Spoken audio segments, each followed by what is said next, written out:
Jaya Shri Krishna Chaitanya Prabhu Nityananda Shri Advaita Gadadhara Shri Vasadi Gaura Bhaktavinda. Om Namo Bhagavate Vasudevaya.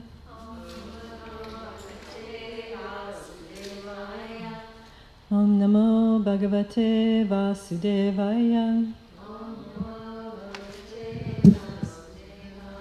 Om Namo Bhagavate Vasudevaya.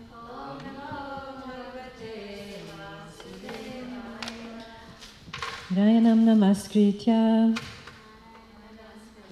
Naram Chaiva Narotamam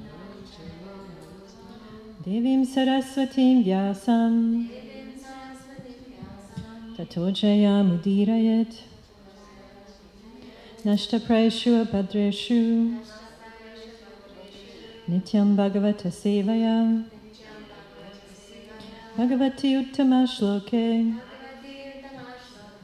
Bhaktir Bhavati Naishtiki. Before reciting the Srimad Bhagavatam, which is our very means of conquest, one should offer respectful obeisances unto Narayan, the Supreme Personality of Godhead, unto Narayan Rishi, the Supramost Human, unto Mother Saraswati, the Goddess of Learning, and unto Srila Vyasadeva, the author.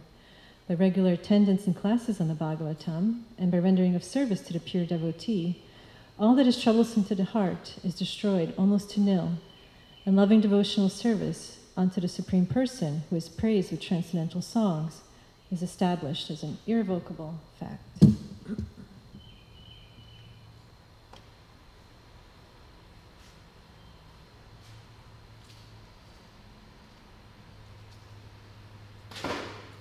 So today we are reading text Canto 1, Chapter 7, The Son of Drona Punished is the title of the chapter.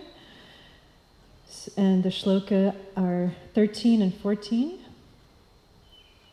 13 and 14. Oh, okay. It's not at the top. Okay. I think you have to move. You want to recite all two? I guess I can recite two, and then one you can each recite like the first one. You have to just move it down one line, because you're missing a line at the top. Right, thank you.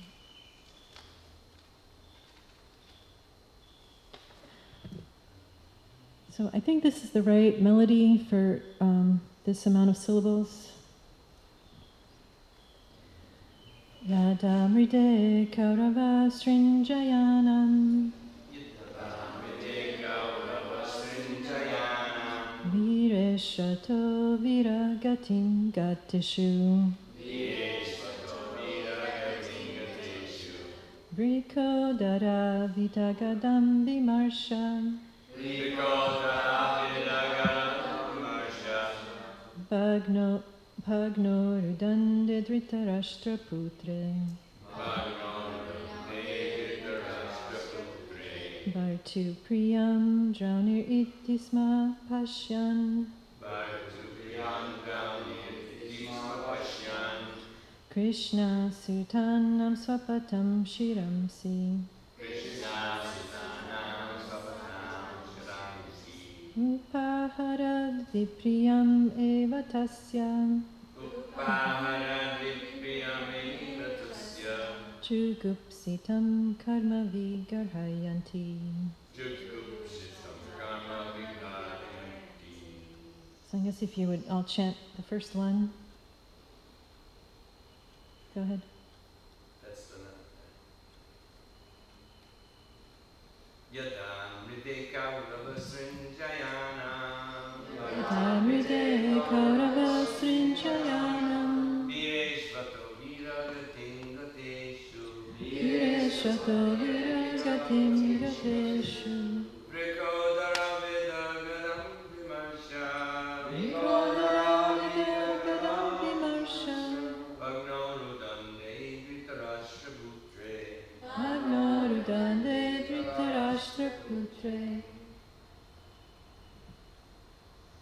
Bhartu Priyam Drauner Iti Svapashyam Bhakti Priyam Draniriti Smahasham Krishna Sutanam Svapatam Shiramshi Krishna Sutanam Svapatam Shiramsi Uparadit Priyameva Tasya Uparivipiyameva Tasya Jugupshitam Karma Viragmayanti Jugupsitam Karma Vigarhayanti. I think we can.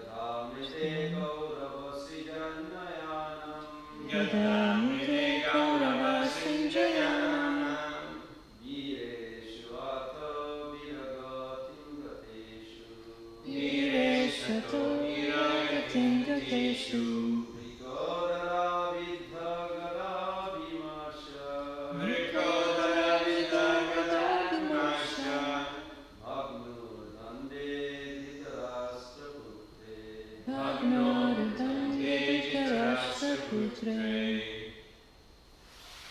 Ladies?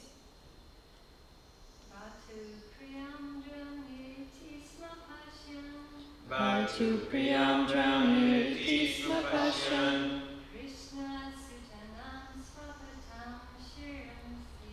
Krishna Sutanam Svapatam Shiramsi Uparivipiyam Eva Tasya Jugupsitam Karma Vigarhayanti.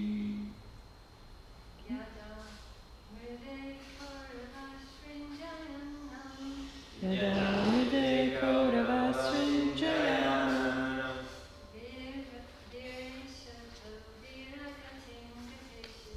Vireshvato Viragatim Gateshu Vrikodara Vijagadadivarsha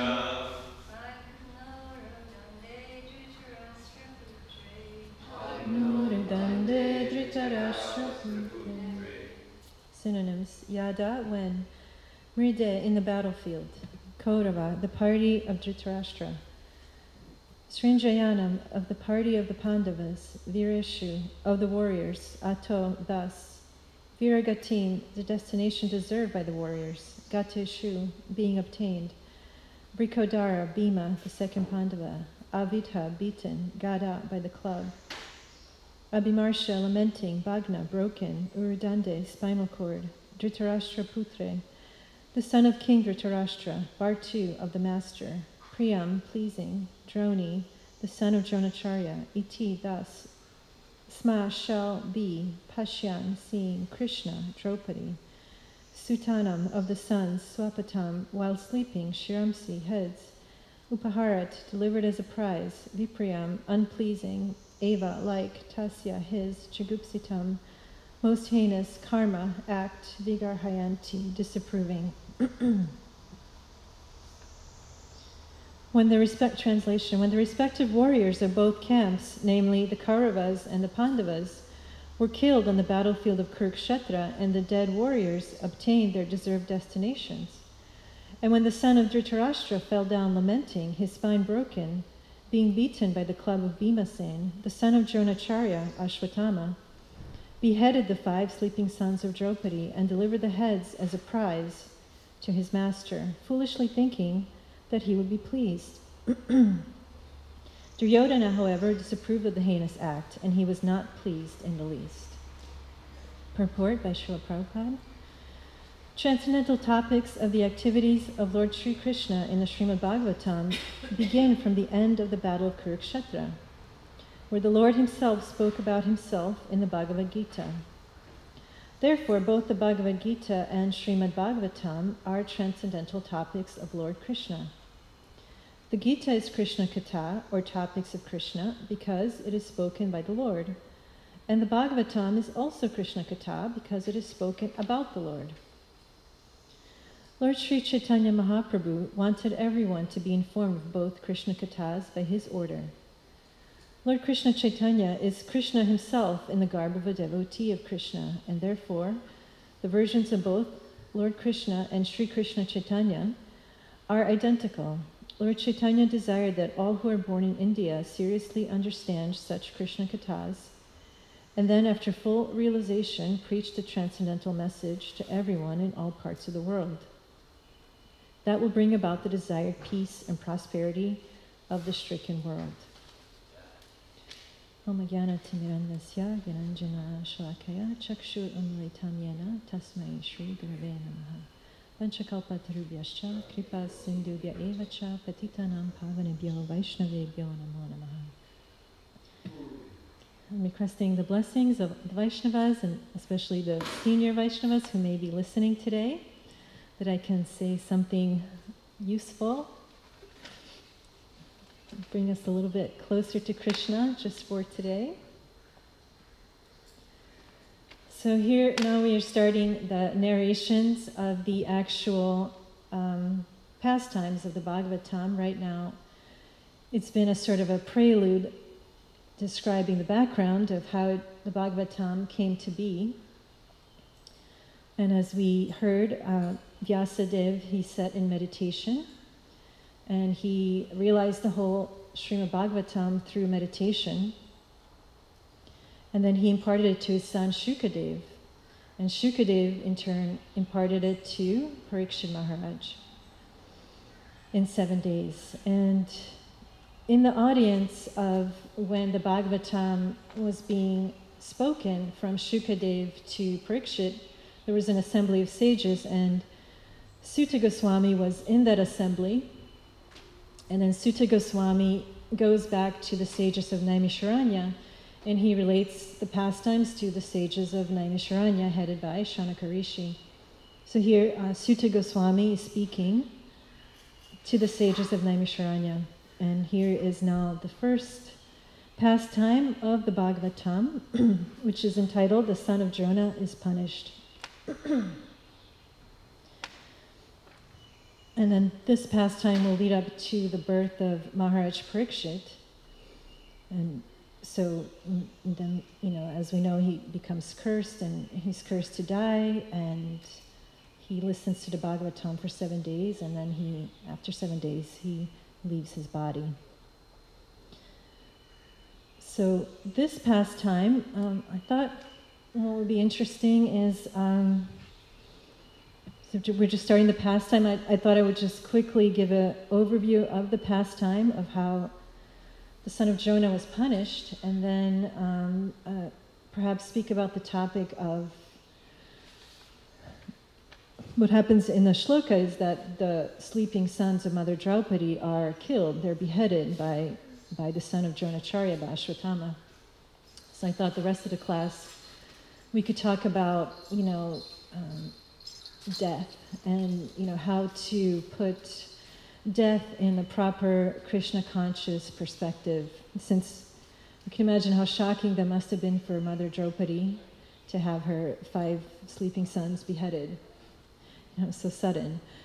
And then later on in the chapters, Krishna actually pacifies Mother Draupadi and all the Pandavas and all the Kuru families who were suffering so much and lamenting because so many of their relatives had died in the battlefield of Kurukshetra.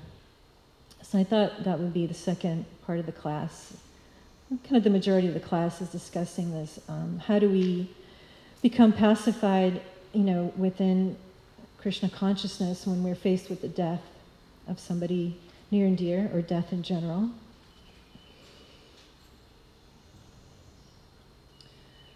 So this first pastime, when Ashwatthama beheads the sleeping sons of Mother Draupadi, and it's going to show how Ashwatthama receives the perfect punishment, which was advised from Krishna to Arjuna, because there were some conflicting factors in Ashwatthama's situations. And so there were some factors that indicated he should be spared and he should be shown mercy.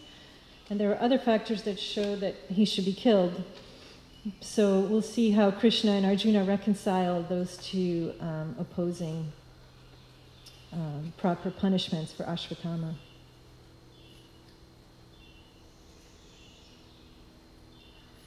So now it's said in the purport that we are at the beginning the Bhagavatam right when the Battle of Kurukshetra ends. So here we are, the first shloka, and the Battle of Kurukshetra has ended.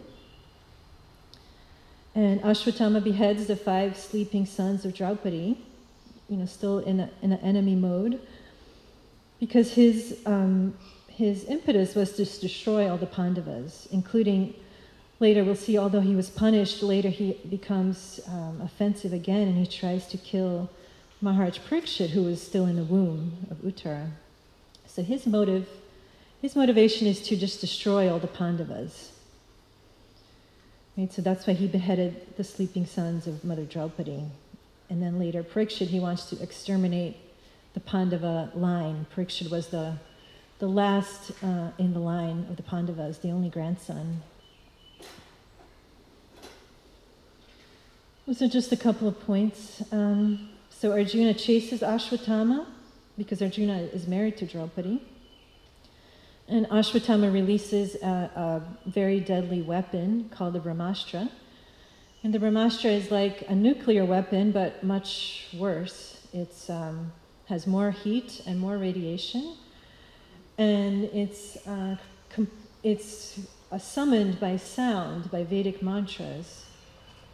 So it's summoned from the subtle platform.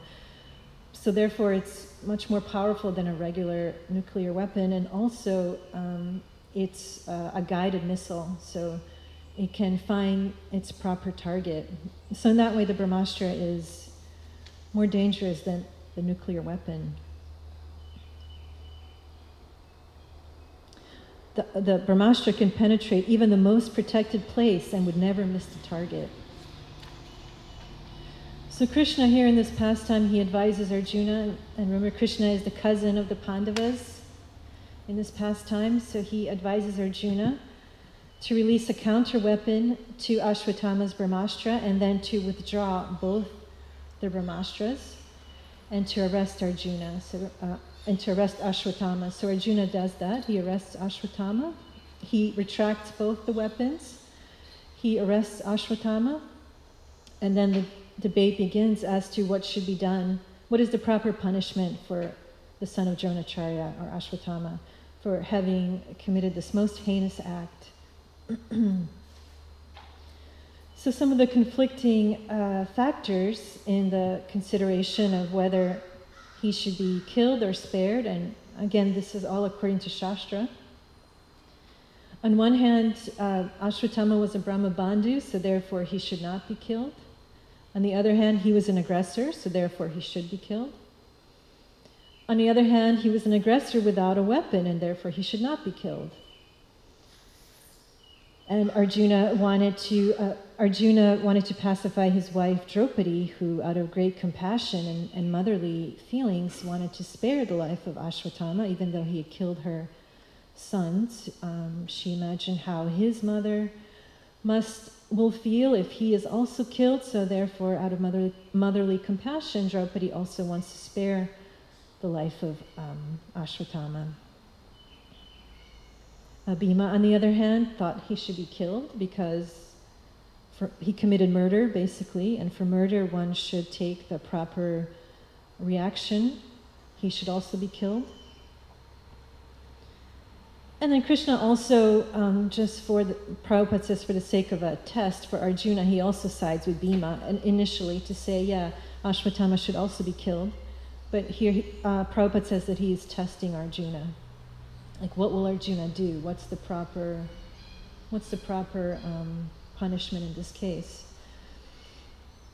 So as it turns out, using his very sharp intelligence, Arjuna both kills and lets Ashwatthama live. He kills him in name by severing his hair and the jewel from his head, and he casts him out. So that is as good as killing somebody in that Vedic society, severing his hair, severing the jewel from his head and casting him out. So that was as good as cutting off his head, yet for all practical purposes, Ashwatthama will still live. So therefore, all the different opposing arguments for whether he should live or whether he should be spared. Everybody was satisfied by this, thoughtful action by Arjuna. Okay, so we'll see it. The other speakers will elaborate more on this pastime. I just gave you a very high-level overview of what's going to come. So I thought we would now speak about the Krishna conscious perspective and Krishna conscious pacifying measures for death. As I said, how shocking that must have been for Mother Draupadi to have her 5 sons killed, beheaded. It's like the worst way to be killed, just sever their heads. And so what is the proper way to deal with death? And it says in the later chapters that thereafter the Pandavas, desiring to deliver water to the dead relatives who had desired it, went to the Ganges with Draupadi. The ladies walked in front. So they were doing their funeral rites for not only the sleeping sons of Draupadi who were killed, but also all the many, many relatives that were killed on the battlefield of Kurukshetra, the Kurus. And they were all related, right? They're all Kurus. The Pandavas and Kauravas, they're all related. So all of them were there, and it says that there sat the king of the Kurus, Maharaj Yudhishthir, along with his younger brothers, and Dhritarashtra, Gandhari, Kunti, and Draupadi, and all were overwhelmed with grief. And Lord Krishna, the cousin, he was also there. So all of them were lamenting all the numerous and horrific deaths to all the relatives. And later we will hear, and then Krishna and the Munis, they have a very nice discourse where they pacify all the Kurus. And this is from 1:8, citing the stringent laws of the Almighty and their reactions upon living beings. Lord Sri Krishna and the Munis began to pacify those who were shocked and affected.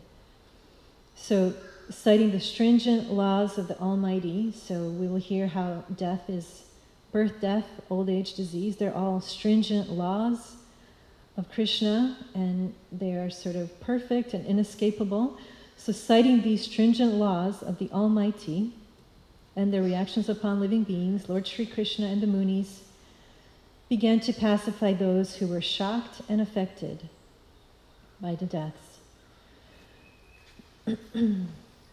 So here's very sort of suitable to say shocked and affected, because although death happens all the time, every day somebody dies, many people die every single day, every minute somebody dies in the world, but yet when it happens to somebody close to us, it is always shocking and overwhelming, right? So before we get to how Krishna and the Munis pacified the Kurus, and we'll get more into our philosophy and our pacifying measures for death. So before we get there, I wanted to just address a little bit about the darkness of ignorance that is in the world at large about death. Many people don't have proper information about what death is, and therefore it is something very fearful. And it is based on a darkness of ignorance. It's based on a lack of proper knowledge, a lack of this knowledge that we have here in Krishna consciousness about what death really is. Right, and in Bhagavad Gita 9.2 it said that this knowledge is the king of education, right? Raja Vidya, the king of education. Like what is death? What is the point of us all being here? What is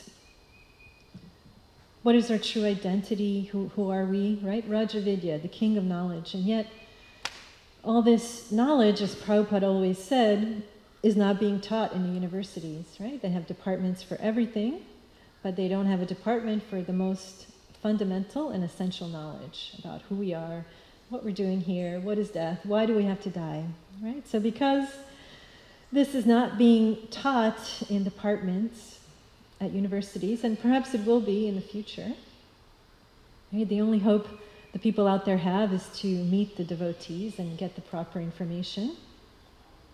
Of course, there are some disciplines out there that talk about death, and they're not everyone is completely ignorant about death and dying, and they have some ideas of afterlife. But for the most part, there is no knowledge, and there's just darkness of ignorance, and there's many people who fear death because they fear, of course, they will lose everything, and most importantly, they will lose themselves, they will lose their identity, and of course, it will probably be painful, and I will be separated from everyone that I love. So these are all, darkness of ignorance ideas that are out there. So that's why particularly it's our duty to disseminate this light of knowledge that, explains everything. Why we're here, what are we doing, what is death, what is karma. And so I was thinking, because I came from that world out there. Not that, I always thought about death ever since I was very small. It was just like foremost in my mind, like death, we're going to die one day. But, I did attend university, and I studied literature, as I mentioned here before. And this always bothered me that, there was no information about death and what it's all about. And what I noticed was there was a lot of theories out there, and not just theories, but bodies of art and bodies of literature. It's called existentialism. They try to address this very topic, like, what is it all about? What are we doing here? Why do we have to die? So it's a whole genre of literature and art, existentialism, that talks about, it's trying to figure out. It's just basically, knocking around within the darkness of ignorance and just coming up with, ideas about it and just lamenting about it, basically.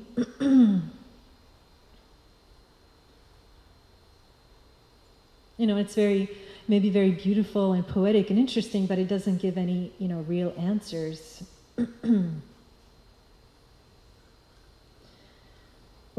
A very famous book within the existentialism, and you may have heard of it, it's called The Metamorphosis. And it's about a man written by Franz Kafka. You've probably heard of Kafka before.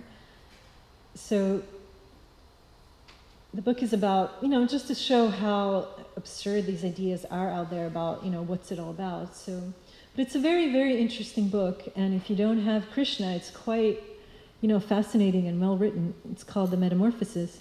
And what happens is that the protagonist, he wakes up one morning and he discovers that he's been transformed into a giant bug. He doesn't know why or how, but he just he's a salesman, and he wakes up one morning and he's a giant bug. And I'll talk about, what that means, but I'll just read you like the opening, so it's just kind of funny. One morning when Gregor Samsa woke from troubled dreams, he found himself transformed in his bed into a horrible vermin. Vermin is a bug. He lay on his armor-like back, and if he lifted his head a little, he could see his brown belly, slightly domed and divided by arches into stiff sections. The bedding was hardly able to cover it and seemed ready to slide off at any moment. His many legs, pitifully thin compared with the size of the rest of him, waved about helplessly as he looked. So what happens is that, so he's a bug, he's a giant bug, not a small bug, he's like a life-size bug. And he's living in an apartment with his family. And, at first they're very compassionate to him. Nobody understands why it happened. They're very compassionate, and they try to take care of him. And they feed him bug food and, lettuce, and they're trying to all cope with it. But eventually they get tired of him. Eventually he gets in their way, and they just grow tired of him, and they pretty much just want to get rid of him, and they start ignoring him. And eventually, basically, he just dies from a lack of love and a lack of attention. And that's it, that's the book. So this is one statement of the human condition. So eventually, the giant bug, Gregor Samsa, he just dies of a lack of love and lack of attention. So if you don't have Krishna, if you don't have Krishna consciousness, you could see how this could be like, okay, this is it, life is really weird and unhappy and strange things happen, I don't know why, and eventually, I just die from a lack of love and attention. So it's a very famous book and very, very fascinating and well written, but if you have Krishna consciousness, you can see how, absurd it is. And then also, of course, many of us have probably seen Woody Allen films or things like Woody Allen films where he's a neurotic character, right? He always plays the same exact character in his films, and he's neurotic. He's full of existential anxiety. He doesn't know why he's here. He doesn't know what life is all about. What's it all about? And in one film, he actually goes shopping for a new religion because his religion doesn't talk about afterlife at all, so he wants to find out what it's all about. And in one film, he actually goes to meet the devotees. Do you remember that film? He meets the devotees. He goes to the Harinam party and he meets them and he speaks to them. And Chaitanya Prabhu is actually in that film. And he gets books and he tries to talk to them. But unfortunately, later on, he's like, no way, you're never going to be a Krishna, and he throws the books in the garbage. So unfortunately, he was close to getting the answers, but he didn't go for it. And then later on, he purchases a crucifix and a loaf of white bread and decides to be a Catholic.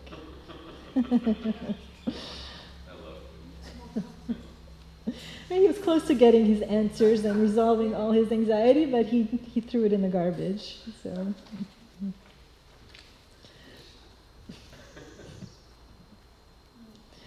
right, so before we get to our philosophy, wow, time sure goes really, really fast. And just because I think this is interesting, just to know what's out there. Early in the Christian tradition, there was something called the memento mori art form, memento mori, which means remember that you must die. It's in Latin. Right? So it's early Christianity. And in many churches, they had various depictions of this idea of that everyone, you'll have to die one day. And it was very prominent in the theology and in the people's minds. They all understood that they were going to have to die one day, and probably very soon, with things like the Black Plague, and their lifespans were much shorter than today. So in the pre-modern era, there was more awareness of death. And just some example of this memento mori tradition is, for example, Ash Wednesday, when the Catholics, they place ashes on your head with the words, remember that you are dust, and unto dust you shall return. Of course, they have ideas about afterlife, so they do believe that we are the soul and we go on to live in the afterlife. So they don't just believe that the body dies and turns into ashes. But they do have awareness that the body is, perishable, and that this material body will end one day.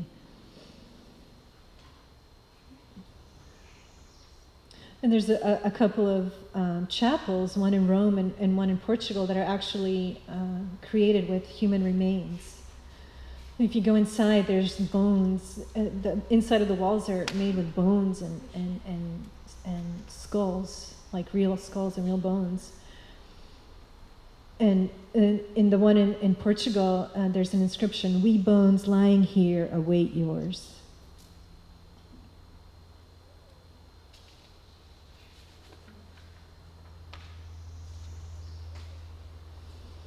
Okay.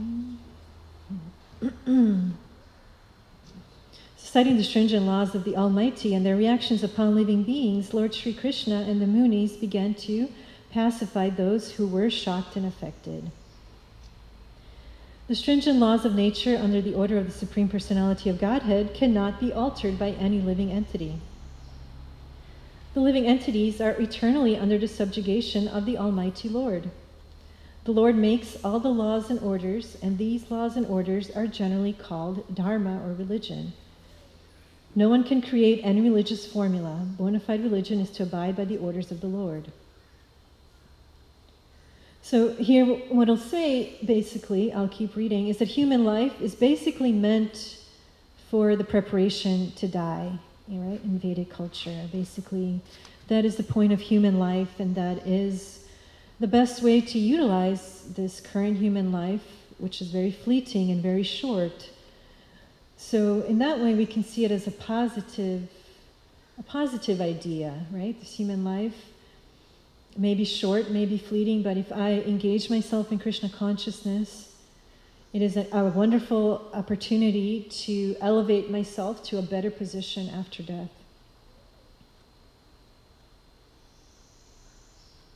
As long as we are in the material world, our duty is to follow the orders of the Lord. And if by the grace of the Lord we are liberated from the clutches of the material world, then in our liberated stage also we can render transcendental loving service unto the Lord. In our material stage we can see neither ourselves nor the Lord for want of spiritual vision. But when we are liberated from material affection and are situated in our original spiritual form, we can see both ourselves and the Lord face to face. Mukti, so this is what we are striving for during our current lifespan. Mukti means to be reinstated in one's original spiritual status after giving up the material conception of life. Therefore, human life is specifically meant for qualifying ourselves for this spiritual liberty.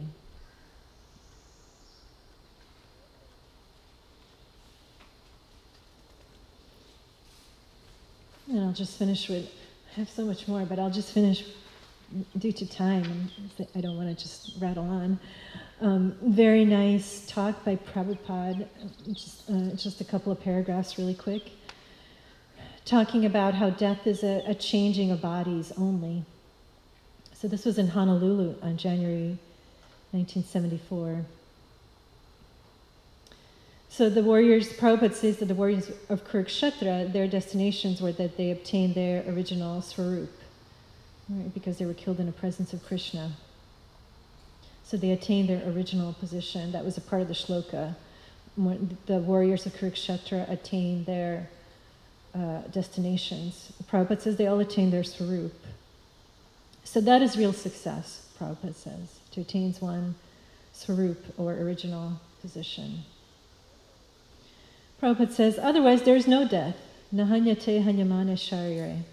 Bhagavad Gita 2:20. It is not death. When our body is destroyed, that does not mean we are dead. You are spirit soul, I am spirit soul, every one of us. But we have no death. That is another illusion.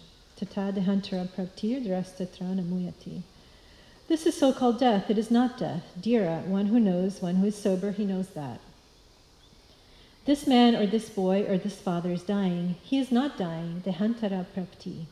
He is just changing another body. So actually we have no death. The change of body. So we are accepting this change of body as death.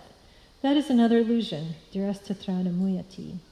One who is sober, he is not bewildered. He knows that.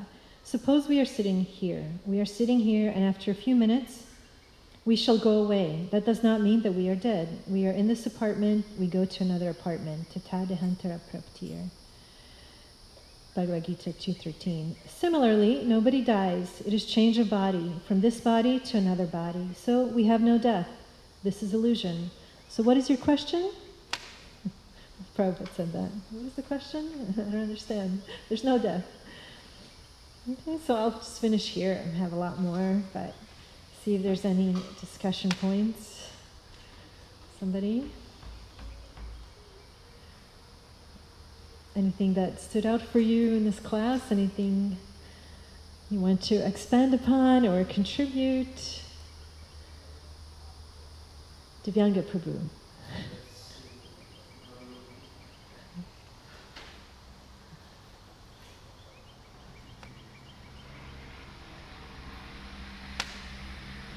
Thank you.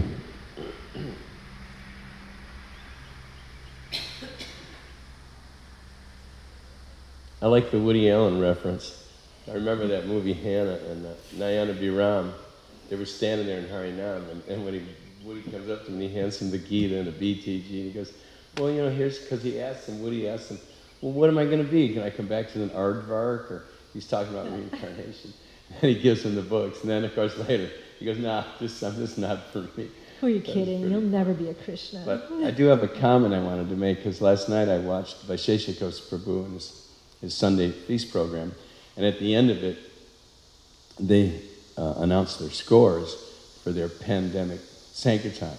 And this has been done online. They distributed 250 sets of Bhagavatams and collected $180,000. This is when they're locked down. These devotees did it from their phones. So, I mean, it was really late last night because it's 3 hours different in San Francisco, and I was up there at 11 o'clock last night going, get out of here. How do you do that? And Vice was talking about it's just purity is the force. And these devotees are really dedicated to this mission. And they proved that even in the weirdest circumstances, still, Prabhupada's books got distributed in a huge way. It's probably people are a little more interested because they're suffering. It's true. They might be thinking, hey, they're suffering. I don't want to die. What's going on? I don't know what's going on. Yeah, thank you.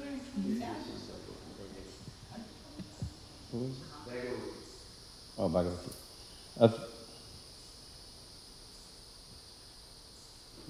In college. Okay. In college, we read Kafka's work in German. I remember there was a discussion about the different perspectives of the family members when the person finally died. I asked, what about the person who was dying? What was his perspective? Also visited a church in Prague where the chandeliers were made of skulls and bones. Thank you for the nice class. Chandeliers?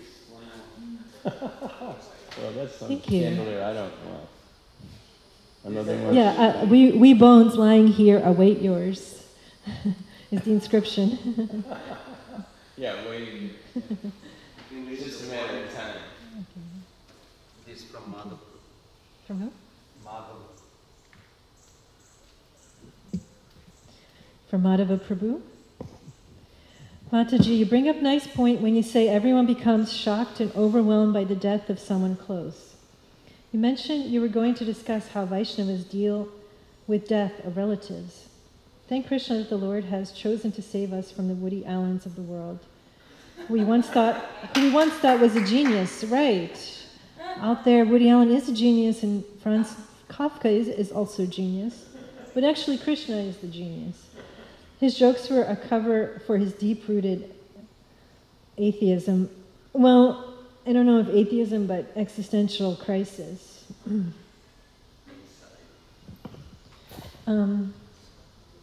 Well, how Vaishnavas deal with death? Well, I mean, I thought that I did address this because we have our philosophy, right? And of course, there will be grief, and we should not just try to suppress our feelings and our emotions over the death of our relatives. I don't feel anything. I'm not this body. I'm just a change of the body. No, of course, there will be grief, and there will be, a period of time where there's, grief and lamentation. But that grief has to be tempered with proper knowledge, right? The light of knowledge of what is going on, and to know that our relatives didn't actually die. They didn't die. They only disappeared from our vision, or they disappeared from our vicinity, but they didn't die. And there were so many instances, and I've also experienced this, where the dead relative comes to the person, right, in their whatever subtle body, spiritual body, who knows what their destinations were, but they come in their subtle bodies and they show you that I haven't died. So I think there's many instances like that, many books like that, where the relatives come. So we have to ultimately know that our relatives don't die. We get separated from them, and we all go on our respective journeys. And with most of our relatives, we don't have spiritual connections in the spiritual world. We also have to understand. With some, we do. We might be here with our eternal associates, but most of our relatives are not eternal associates. And we also have to understand they have their journey, and we have our journey. So all those things combined help us to deal with the death of loved ones, and of course if we need like grief counseling, if we need to speak about our grief and receive therapy, of course we should all do that. It's not that we just become hardened and stoic and we just say, oh, there's no death, no changing of the body. So we apply the philosophy, we apply proper understanding, and we also find proper and effective means to deal with our grief for their departure from our current vision. Can you read that, or it's too far? It's too far. Okay, I'll just read for you. This from Mother Vishnupriya.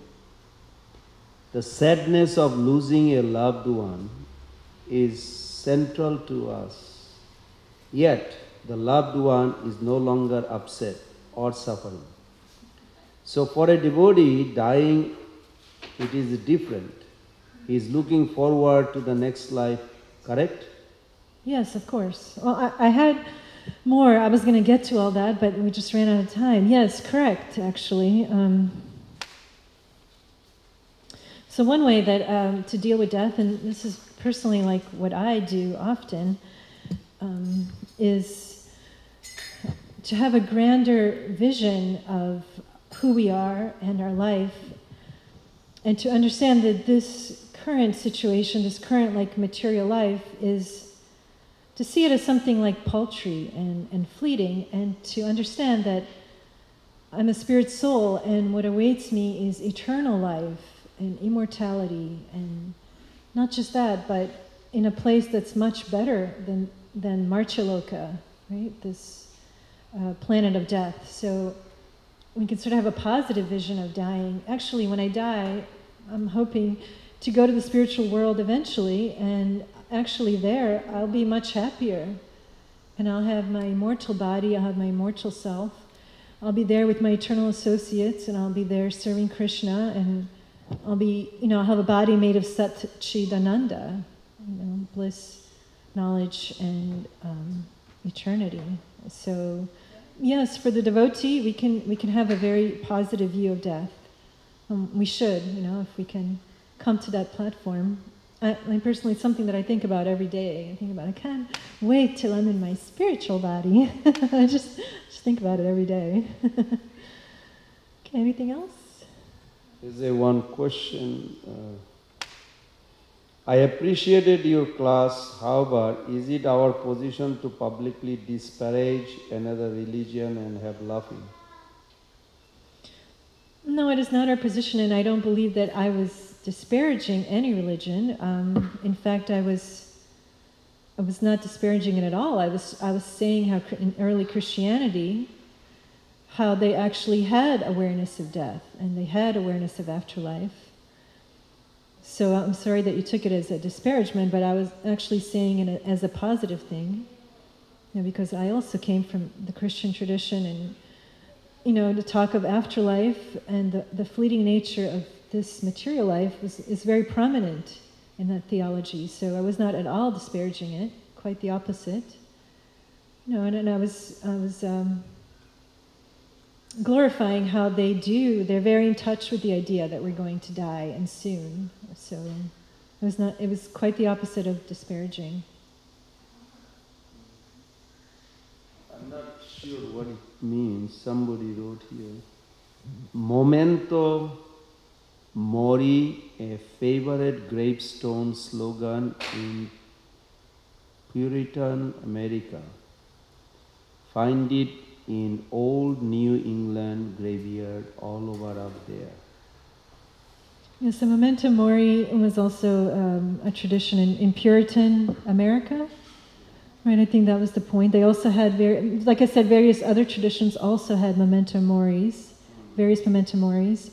And I was going to ask people for examples from other traditions. What is a reminder of death? And did the person say the Puritan tradition? Yes, but the Puritans also had many, many Memento Moris. And they also had this idea of, what's the word? Is abnegating the material existence. So that was very big in the Puritan tradition. So it's just understanding that this material existence is temporary and that we are living for something that is beyond this time and place. Thank you. Thank you. Grantaraj Srimad Bhagavatam Ki Jai. Yeah.